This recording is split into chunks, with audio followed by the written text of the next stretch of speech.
Peter Parker swings back to his roots in The Amazing Spider-Man.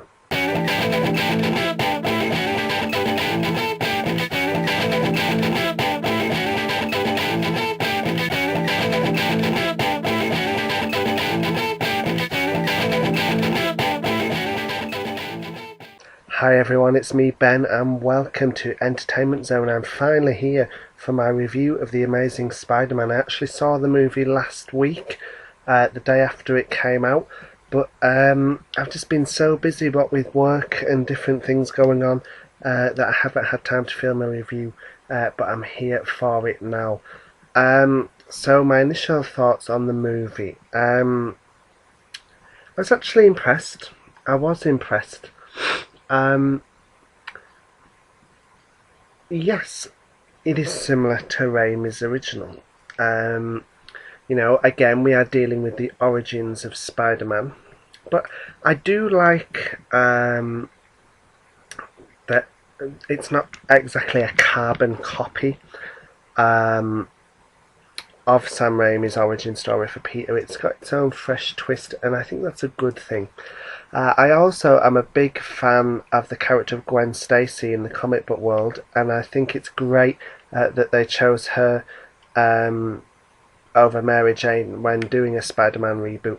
I think Emma Stone was amazing as Gwen, a really likeable character and much better than Kirsten Dunst was as Mary Jane in Sam Raimi's Spider-Man trilogy.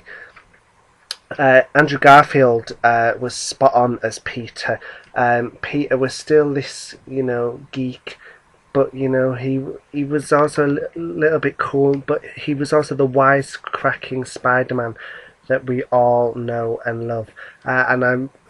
For me, he was Peter Parker in a way that just never clicked for me with Tobey Maguire in the role.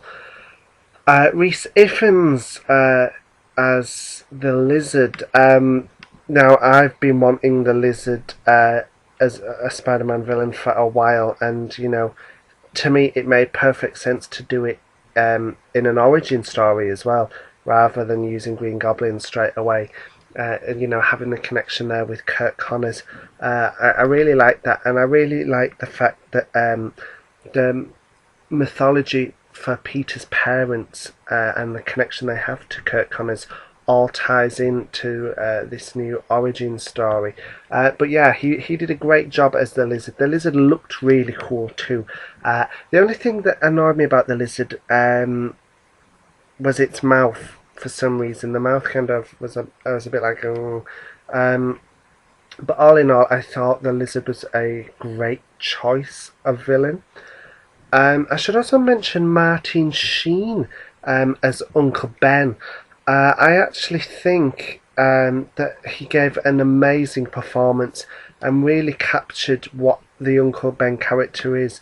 And I think we all know Uncle Ben's fate. That's no real spoiler. So when his moment, just to avoid any possible spoilers, even though I think everyone knows it, came.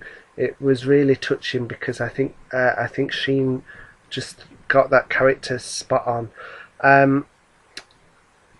Now, as for Aunt May, I was a big fan of Rosemary Harris in the role in Sam Raimi's version.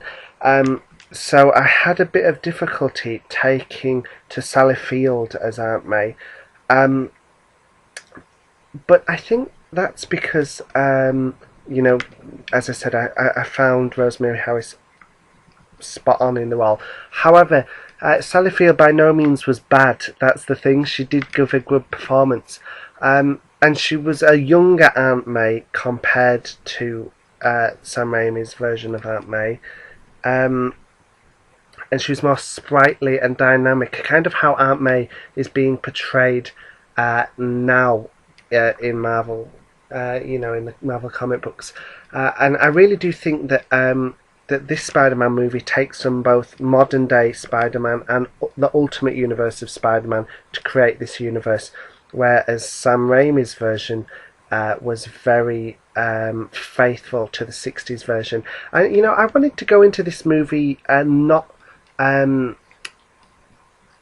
to compare it too much to the Raimi version, and sometimes it's harder said than done. But for me, this film really does stand on its own 2 feet, and it, you know, for a movie that's over 2 hours long, it really did fly by. And you know, some of the criticisms I've seen for this movie is that, oh, you know, it's a reboot. Oh, it's doing the origin story again. But the thing is, it's its own movie. We knew it was going to be the origin story again. So for critics to criticise that specifically, for me, I did find a little annoying. But they've set it up its own cool new universe, which I think will do great. You know, they've announced it's the first of a trilogy, and I really do believe that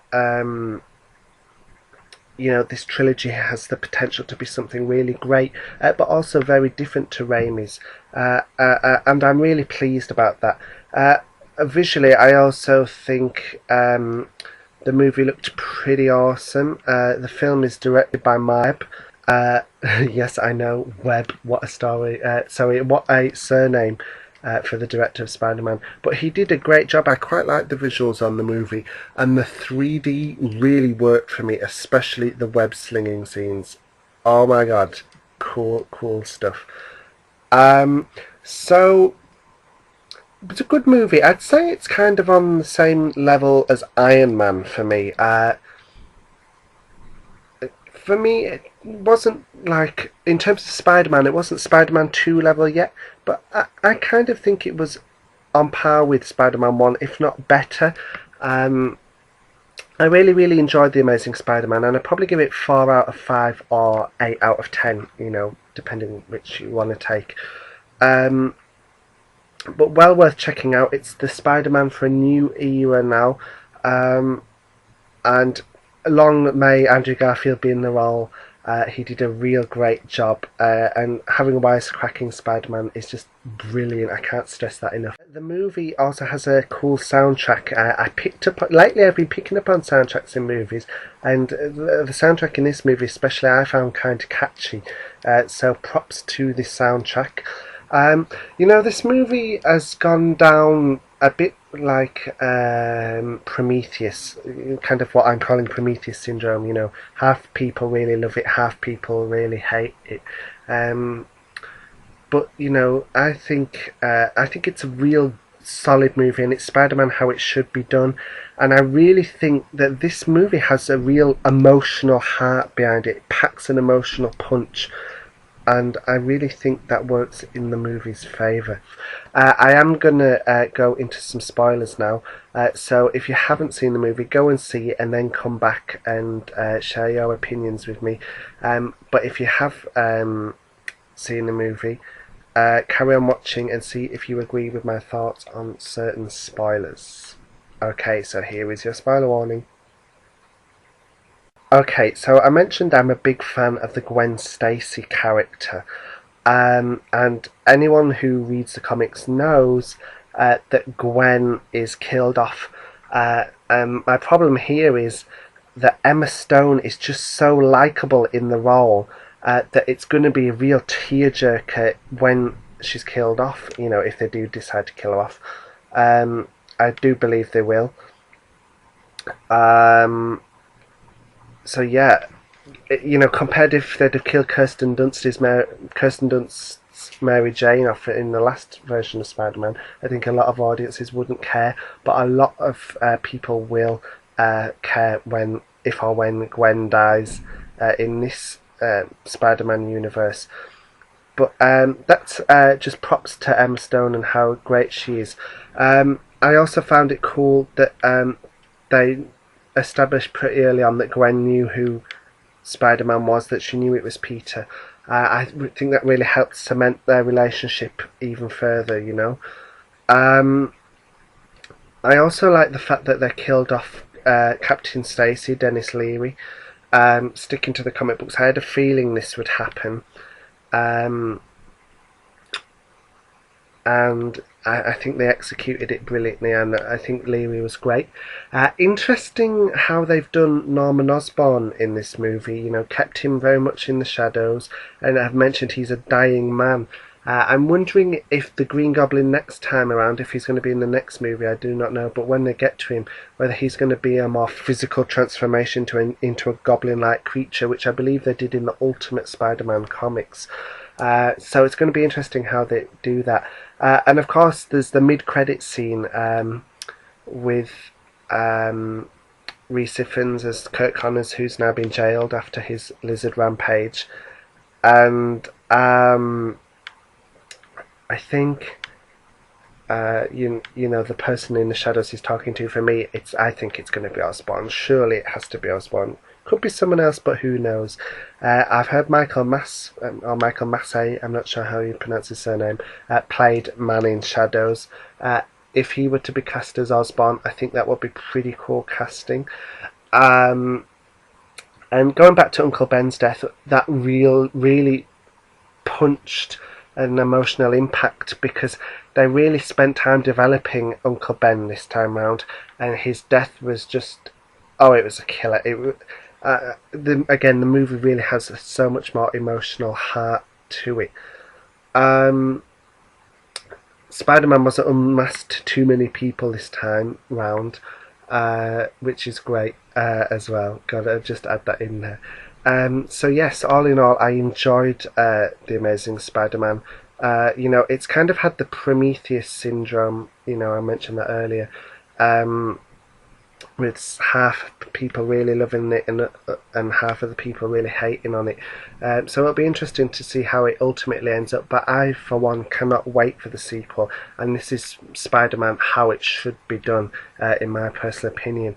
Let me know your thoughts on the movie, leave a comment below, and don't forget you can follow us on Twitter at BLMaden, that's BLMADEN, or follow us on Tumblr, www.entertainmentzone.tumblr.com, and don't forget, for the latest movie news and reviews, be sure to subscribe.